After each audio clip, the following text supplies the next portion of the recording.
Hi everyone, my name's Andrew and I'm one of the GRE advisors here at Ready4. By now I know you're loving our apps along with the other 2 million students we've helped worldwide. In 90 seconds you're going to have a chance to see one of our expert instructors tackle a real GRE question from our live online course. We design our courses to go above and beyond what the bigger companies offer because we know how important it is to provide you with the most flexible and personalized test prep that fits your life. Here's how our course works. It all starts with world-class instruction. Our instructors are some of the very best you're going to find. They all have scores in the 99th percentile on their GRE, thousands of hours of experience teaching with major test prep companies, and they've all graduated from top universities. They're going to cover every topic you need to know to crush the exam, across verbal, quant, and analytical writing. In addition, you're going to get lifetime access to all the recordings after every live session. This is a huge feature for students who might not be able to attend every single session, or students who like to dig a little bit deeper at their own pace. You'll even have weekly office hours, a chance for you to work a little bit more closely with your instructor in the areas that you need more help. We're here to guide you every step of the way as you prepare for the test. And while you're learning with us, you'll have a chance to take full advantage of our award-winning study tools. When you sign up for our course, you'll get full lifetime access to our top-rated mobile and web apps, including over 1,000 practice questions, hundreds of concept flashcards, hours of video explanations, and through our web simulator, 7 full-length computer adaptive tests. All of this is aided by our patented score predictor that's going to help you track your progress. And to take it a step further, we even pinpoint relevant questions from the ETS official guide to the GRE. We send copies of the guide to all of our students who don't have one. Our course is going to save you time, it's going to save you money, and we're going to put you on a rigorous, comprehensive study plan that's going to set you up for success in achieving your target score, all backed by our readiness guarantee. And now I'm going to pass things over so you can see one of our expert instructors in action. Poll is shared.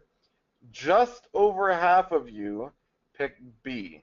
The next most popular answer was C, followed by the rest, D and then A and then E. So let's go through and see if you were right. Okay, poll is hidden. Question should be back up.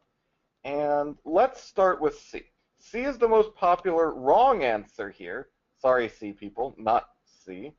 And it's really kind of the one that wins the game of which one of these things is not like the others, right? Because if you're looking at these answer choices, you have 4 of these that have positive exponents. Of course, P is P to the first. And 1 of them that has a negative exponent. So let's start with a negative exponent and understand what that does. Remember that a negative exponent flips you over. It puts you in the denominator. P to the negative 1/2 is 1 over P to the half. Or, put another way, 1 over the 1/2 power is the square root, so 1 over root P. So let's consider that. Well, P lies between 0 and 1. It's a fraction. So what happens when you flip it over? Does it get bigger or smaller? If you tell a fraction to stand on its head, what happens? It gets bigger. Just consider a half. Half, if you stand it over, turn it over, stand on its head, becomes 2. And it's even worse if you have 1/10, for instance. That becomes 10. 1/100th, oh my god, it's huge. It's 100. And then, of course, after it stood on its head, you're going to take the square root of it. But note that that's still bigger than 1. Root 2 is about 1.4. Root 10, I'm not sure, but it's over 3 because root 9 is 3. Root 100 is literally 10. So P to the 1/2 is large. P to the 1/2 is definitely more than 1 in every, P to the negative 1/2 is more than 1 in every instance because that negative made me much bigger by turning my fraction upside down. Do you all agree that answer C is actually not the smallest, but the largest of all of these values? Especially you C people. Do you agree? Do you see why C is not what we're looking for? Okay. Good. So now we can get rid of C. Well, what's left? Well, what's left is a bunch of positive powers of P, but this is where I'm just going to appeal to what I said before about fractions.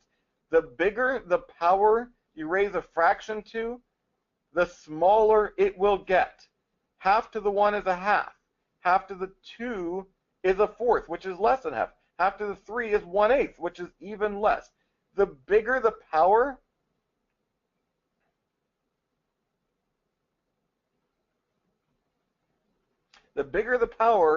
the smaller the result.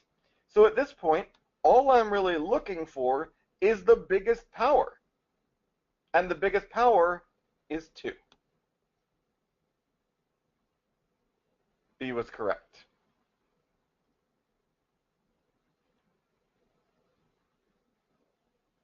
Maria, you can't see why C is the biggest. Well, let's talk about that for a minute. Maria, do you agree that if P lies between 0 and 1, P could be 1/2, right? In which case, I'd be looking at 1/2 to the negative 1/2. Or in fact, let me make it bigger. That's a half is stupid. Let's make it 1 over 100. Maria, do you agree that P could be 1 over 100? Okay. Well, then the negative 1/2 power, the negative does one thing, and the half does something else. The negative means turn it upside down. So it'd be 1 over this number to the 1/2, right? In other words, it's 1 over root of 1 over 100. Now, when you have a fraction in the denominator, you can move it to the reciprocal. You can move it to the having trouble speaking tonight. You can move to the numerator by taking the reciprocal. So this is really just root of 100, or 10. Does every step of that make sense? That's a huge number compared to all the other little tiny fractions. And you've got it. Great. Super happy. And good. Awesome.